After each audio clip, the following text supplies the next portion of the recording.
everybody. Thank you for joining us today. I want to talk to you. We had a question that came in about flooring. Question earlier this week, we discussed about flooring and whether or not when a person was selling their house. That prompted another one of our listeners to ask a question about flooring in a rental unit. And price-wise, what holds up, all those good things. Start off with, this is what most people think they want to put in.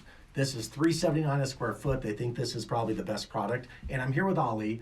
Ali has done over 70 flips on his own. So we want to talk to you today with an expert that knows cost, installation, all these things. And Ali, let's start off by telling me, why is this not the choice?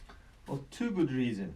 A, it shows the stain and it's super expensive to clean this up. Two, this has probably a lifespan of 5 years if you're lucky. And it shows the age of the floor after 3-4 years. So when you're trying to rent and people come in, it doesn't look good.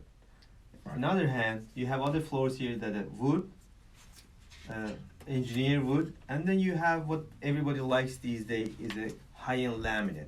Right here, this like you said, this you can laminate like plain into this, Right. and nothing happens. $299, and if you have a renter, Show you what that looks like there, how thin it is, and there's a rubber backing on that.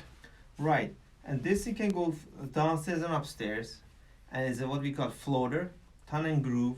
And good thing about this kite, this will last 10 years plus, and every time you want to clean it, you can have just your maid go over with some cleaning solution. You don't need the expert carpet cleaning for $600. And another good reason for putting this down, any handyman or a do-it-yourselfer, you can just install this on your own and save about this. Installation charges is a lot more than flooring. This is like $299. Right. It costs you $3 to $4 per square feet to install it. So if you can do it, you get handyman. Kai, for 1,000 square feet apartment, this will cost $3,000 for whole flooring. Right. The other cool thing with this one is, I have two young boys that was 3 and 7. This stuff, they can ride their bike on it. They can run around on it. It doesn't scratch the way that, say, like a pergo flooring with Also, a thin veneer. for the renters, how many times people drop a sauce or Right. a wine? I mean, look at this. You can't get the wine out of this thing. But look at this. A wipe will clean it.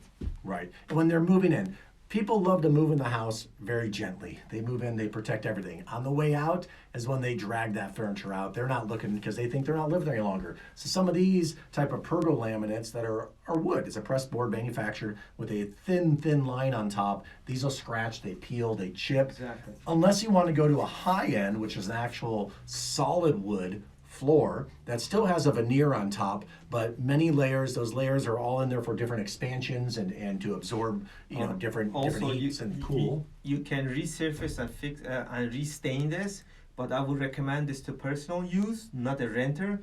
Like you picked up the good one here. Something that is a scratch-proof, waterproof, definitely for renter.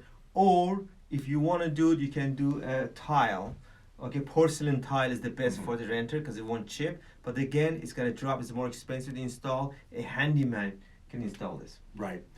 And you don't have to deal with grout lines. That's the only other downside on porcelain. You might shatter a tile. You can chip them out and have them replaced. But then your grout never matches. You got dirty grout and everything else. This stuff really is. And I'm not saying that this is a good or a bad thing to put in your own home.